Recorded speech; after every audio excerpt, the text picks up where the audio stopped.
पंचमः पाठः कर्मणा याति संसिद्धिम। कर्मणा यानी कर्म से, याति प्राप्त होती है, संसिद्धिम यानी सिद्धि। कर्म से सिद्धि प्राप्त होती है यानी ज्ञान प्राप्त होता है। कर्म यानी एक्शंस। आसीत पुरा था पहले को अपि कोई महातपा नाम वनवासी मुनि। महातपा नाम का वनवासी मुनि यानी जंगल में रहने वाला एक महातपा नाम का मुनि था। एकदा यदा एक बार जब सह तरु छायोपविष्टः वह पेड़ की छाया के नीचे बैठा हुआ आसीत था। तदा तब तस्य उपरि उसके ऊपर एक बलाका ने, बलाका मतलब जो बगुला होता है तो वो फीमेल बगुला, विष्ठाम उत्सृजत, विष्ठा का त्याग कर दिया या मल का त्याग कर दिया, बीट कर दी। सह च और उसने क्रुद्धः ताम गुस्से से उसको व्यलोकयत देखा। मुनि ने गुस्से से बलाका को देखा। दृष्ट मात्रा एव देखने भर से ही बलाका भस्मसात अभवत, वो जो बलाका थी वो भस्मसात हो गई, मतलब वो जल गई। ततः च और फिर सह मुनि ही, वह मुनि तपह प्रभावात, तपस्या के प्रभाव से अहंकारम उपगत, अहंकारी हो गया।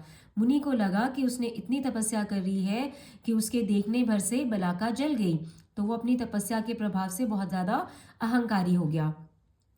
एकदा अयम मुनि ही, एक बार यह मुनि क्वापी नगरे, किसी नगर में एकम ब्राह्मण गृहम प्राप्य, एक ब्राह्मण के घर पहुंचकर तद गृहिणी, उसकी गृहिणी को भिक्षाम अयाचत, भिक्षा मांगी। मुनि ने ब्राह्मण के घर जाकर उसकी जो वाइफ थी उससे भिक्षा मांगी। सा पतिव्रता गृहिणी तम अवदत, उस पतिव्रता गृहिणी ने उसको बोला प्रतीक्षस्व, प्रतीक्षा करो, वेट करो, क्षणम कुछ टाइम के लिए वेट करो, यावत जब तक भर्तुहु परिचर्याम, पति की सेवा समापये, समाप्त करती हूँ, इति ऐसा। तो उस गृहिणी ने बोला कि आप कुछ देर रुको जब तक मैं अपनी पति की सेवा समाप्त करती हूँ। एतत् श्रुत्वा, यह सुनकर सह मुनि ही, उस मुनि ने ताम उसको कोप दृष्टिया, गुस्से की नजर से दृष्टवान देखा। सा विहस्य अभाषत, उसने हंसकर बोला मुने, मुनि न अहम बलाका इति, मैं बलाका नहीं हूं ऐसा। तत् आकर्ण्य, वह सुनकर विस्मितः मुनि ही, आश्चर्यचकित मुनि ने एतम कथम एव ज्ञातम अनया, एतत् यह, कथम एव कैसे, ज्ञातम अनया जाना गया इसके द्वारा, इति ऐसा, चिंतयन सोचता हुआ, तत्र उपाविशत वहीं पर बैठ गया। तो मुनि ने उसको गुस्से से देखा क्योंकि उसको लगा कि जैसे वो बलाका जल गई थी वैसे ही ये गृहिणी भी जल जाएगी। लेकिन उस गृहिणी ने हंसते हुए क्या बोला कि मैं बलाका नहीं हूँ, मतलब कि उस गृहिणी को वो बलाका वाली जो कहानी थी वो पता थी। तो इसलिए वो मुनि को बहुत ही सरप्राइज हुआ कि ये जो बलाका के बारे में उसको कैसे पता है। ततः च सा साध्वी, और फिर वह साध्वी भर्तुहु शुश्रूषाम कृत्वा, पति की सेवा करके, भिक्षाम आदाय, भिक्षा लेकर, मुनेहे अंतिकम, मुनि के पास आगता आई। यहाँ पर देखो ये जो महातपा शब्द है इसका प्रश्न निर्माण है किम, क्योंकि वो उसका नाम है। तरु का सिनोनिम है वृक्षः, श्रुत्वा का सिनोनिम है आकर्ण्य, शुश्रूषाम का सिनोनिम है सेवाम, पति की सेवा करके आई। अंतिकम का सिनोनिम है समीपम, पास आई। स च मुनि ही बद्धांजलि ही ताम अवदत, और उस मुनि ने बद्धांजलि, हाथ जोड़कर, ताम अवदत उसको बोला, कथम त्वया, कैसे तुम्हारे द्वारा, अन्य गोचरः, जो किसी को पता नहीं, बलाका वृत्तांत, ऐसा बलाका का वृत्तांत, ऐसी बलाका की कहानी, ज्ञातः जानी गई। उसने बोला कि जो किसी को नहीं पता है वो बलाका की कहानी तुम्हारे द्वारा कैसे जानी गई। इति ब्रूहि, ऐसा बताओ। ततः भिक्षाम गृहीष्ये, तभी मैं भिक्षा लूंगा। यहाँ पे ब्रूहि का सिनोनिम है वद, मध्यम पुरुष एक वचन, लोट लकार। गृहीष्ये ये क्रियापद है और इसका कर्तृपद है अहम, सेविष्ये के जैसा शब्द है। तो उसने बोला पहले बताओ कि तुम्हें वो कहानी कैसे पता चली जो किसी को नहीं पता है। तो सा अवदत, उसने बोला, मुने न भर्तृ सेवायाः अपरम, ना पति की सेवा के अलावा कोई दूसरा, कंचम धर्मम करोमि अहम, कोई दूसरा धर्म मैं करती हूँ। उसने कहा कि मैं पति की सेवा के अलावा कोई दूसरा धर्म नहीं करती हूँ। तत्प्रसादेन एव, और उसी के प्रसाद से, उसी का फल से, एव यानी ही, में एतादृशम विज्ञानम, मेरा ऐसा विज्ञान है, मतलब ऐसा विशेष ज्ञान है मेरे पास। किंच इतः, यहाँ से कुछ दूर, धर्म व्याध्याख्यम कंचन, धर्म व्याध्याख्य नाम का कोई मांस विक्रयणम, मांस विक्रयणी के गत्वा, मांस विक्रयणी के पास जाकर, मतलब मांस बेचने वाले के पास जाकर, एतत् पृच्छ, यह पूछो। तो उसने बोला कि यहाँ से कुछ दूर पे धर्म व्याध्याख्य नाम का कोई मांस बेचने वाला है, तो उसके पास जाकर तुम ये पूछो। ततः ते, और उससे तुम्हारा, श्रेयः भविष्यति, श्रेयः यानी भला, सिनोनिम है उसका कल्याणम, तो उससे तुम्हारा भला होगा। त्वं च निरअहंकारः भविष्यसि इति, और तुम बिना अहंकार के हो जाओगे।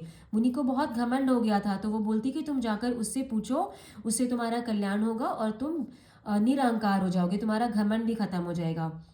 एवं सर्वविदा, ऐसे सब कुछ जानने वाली, पतिव्रतया, पतिव्रता के द्वारा, अभिहित बताया गया, उसके द्वारा निर्देश दिया गया या बताया गया, गृहीत अतिथि सत्कारः, और अतिथि सत्कार लिया हुआ, सह मुनि ही, वो जो मुनि था, ताम प्रणम्य, उसको प्रणाम करके, तद गृहात, उसके घर से, निर्गच्छत, निकल गया। तो जैसा उसने उसको बताया था, और तो वो सब सुन के और पूरा अतिथि सत्कार लेके वो मुनि उसके घर से चला गया। अन्य द्युहु, अगले दिन, सह मुनि ही समन्विष्य, वो जो मुनि था वो ढूंढ कर, तम विपणि स्थम, उस बाजार में बैठे हुए, मांसानि विक्रीणतम, मांस आदि बेचने वाले के पास, उपागच्छत, गया।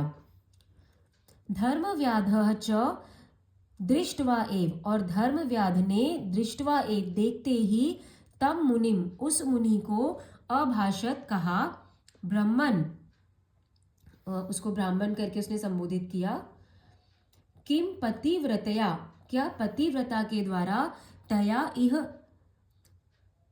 किम पतिव्रतया तया, क्या पतिव्रता उसके द्वारा, इह त्वं प्रेषितः, यहाँ तुम भेजे गए हो। पतिव्रतया तया, पतिव्रता उसके द्वारा, इह त्वं प्रेषितः, यहाँ तुम भेजे गए हो। तत् आकर्ण्य सह मुनिः विस्मितः तम धर्मव्याधम अवदत्, तत् आकर्ण्य, वह सुनकर, सह मुनिः, वो मुनि, विस्मित, आश्चर्यचकित हो गया।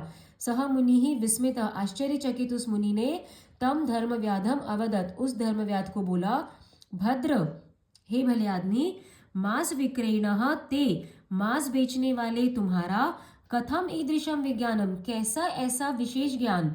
अब उसको फिर आश्चर्य हुआ कि इसको भी इतना सब पता है। धर्मव्याध अवदत्, धर्मव्याध ने बोला, ब्राह्मण, अहम माता पित्रोहो भक्तः, मैं माता पिता का भक्त हूँ। तौ ही मम पारायणम, वो ही मेरी शरण है, यानी मैं उनकी ही शरण में हूँ। पारायणम का सिनोनिम शरणम, मातृपित्रोहो, अगर संधि विग्रह करें तो उसका प्रश्न निर्माण कयो हो, तो बोलता है मैं माता पिता का भक्त हूँ और मैं उन्हीं की शरण में हूँ। अहम तौ स्नापयित्वा स्नानामि, मैं उन दोनों को स्नान कराकर स्नान करता हूँ, उनको नहलाकर नहाता हूँ। भोजयित्वा भोजनम स्वीकारोमि, उनको भोजन कराकर भोजन स्वीकार करता हूँ, खुद खाना खाता हूँ। शाययित्वा च स्वपिमि, और उनको सुलाकर सोता हूँ। तेन में, उससे मेरा, एतादृशम विज्ञानम, ऐसा विशेष ज्ञान है। अन्य हतानाम च, और दूसरों के द्वारा मारे गए, मृग आदि नाम मासानी, हिरण आदि के मांस, स्वधर्म इति मत्वा, अपना धर्म ऐसा मानकर, वृत्त्यर्थम, अपनी जीविका चलाने के लिए, विक्रीणे, बेचता हूँ, न तो धन लिप्सया, ना कि धन के लालच से। तो उसने बोला कि उन माता पिता की सेवा करने की वजह से मेरा ऐसा विशेष ज्ञान है, और मैं दूसरों के द्वारा मारे गए मृग आदि, हिरण आदि ऐसे जानवरों को मारता हूँ, और वो भी सिर्फ अपनी जीविका चलाने के लिए, कोई धन के लालच के लिए ये काम नहीं करता हूँ। हे मुनि, ज्ञान विघ्नः अहंकारः, अहंकार जो होता है वो ज्ञान का विघ्न करने वाला होता है। विघ्न मतलब कोई चीज़ में रुकावट डालना। तो अगर तुम अहंकारी हो जाओगे तो तुम्हारे ज्ञान में रुकावट आ जाएगी। तो अहंकार जो है वो ज्ञान विघ्न होता है, ज्ञान में विघ्न डालता है, रुकावट डालता है। अतः स्वधर्मम चर, इसलिए अपने धर्म का आचरण करो। ये न आशु, जिससे जल्दी परम श्रेय अवाप्स्यसि, बहुत ज्यादा श्रेय पाओगे। श्रेय का मतलब है कल्याणम। श्रेय भी नपुंसकलिंग का शब्द है, श्रेयस से बना है, उसका प्रथमा एक वचन है, तो उसका प्रश्न निर्माण करेंगे तो किम हो जाएगा। तो अपने धर्म का आचरण करो जिससे तुम जो है बहुत, जिससे जल्दी ही तुम बहुत ज्यादा कल्याण पाओगे।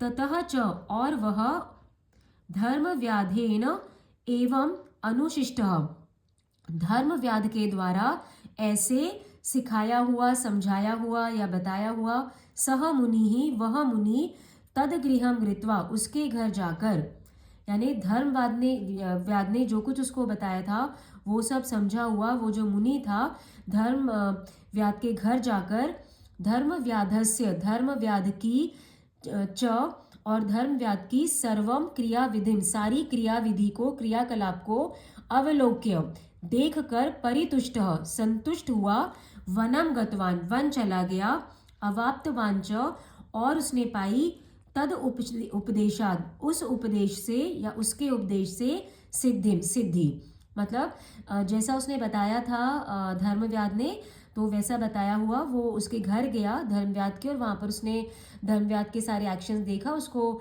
समझ में आया कि सही में वो माता पिता की सेवा कर रहा है।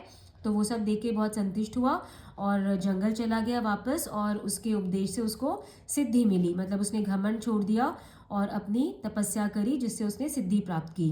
उक्तम च, और कहा गया है, कर्मणैव ही संसिद्धिम, कर आस्थिता जनकादयः, कर्मणा एव, कर्म से ही, ये ही जो है निश्चित ही, डेफिनेटली, ये एक का मतलब ही, हिंदी वाला ही, और ये संस्कृत में छोटी ई की मात्रा ही मतलब निश्चित ही। तो कर्म से ही संसिद्धिम आस्थिता, जनकादय, आस्थिता मतलब पाते हैं या उनमें स्थित होती है, उनको मिलती है, मिली है, जनकादय, जनक आदि ऋषियों ने। तो कर्मणा एव ही संसिद्धिम आस्थिता जनकादय, कर्म से ही जनक आदि ऋषियों ने संसिद्धि को स्थित किया है अपने अंदर, मतलब संसिद्धि को पाया है, सिद्धि को पाया है। तो कर्म से ही जनक आदि ऋषियों ने भी सिद्धि को पाया है। तो ये चैप्टर यही बताते हैं कि हमें अपने कर्म पे ध्यान देना चाहिए, कर्म से ही सारी सिद्धि मिलती है, सारा नॉलेज मिलता है। तो अगर ये चैप्टर हेल्पफुल लगता है तो वीडियो को प्लीज़ ज़रूर से लाइक करना।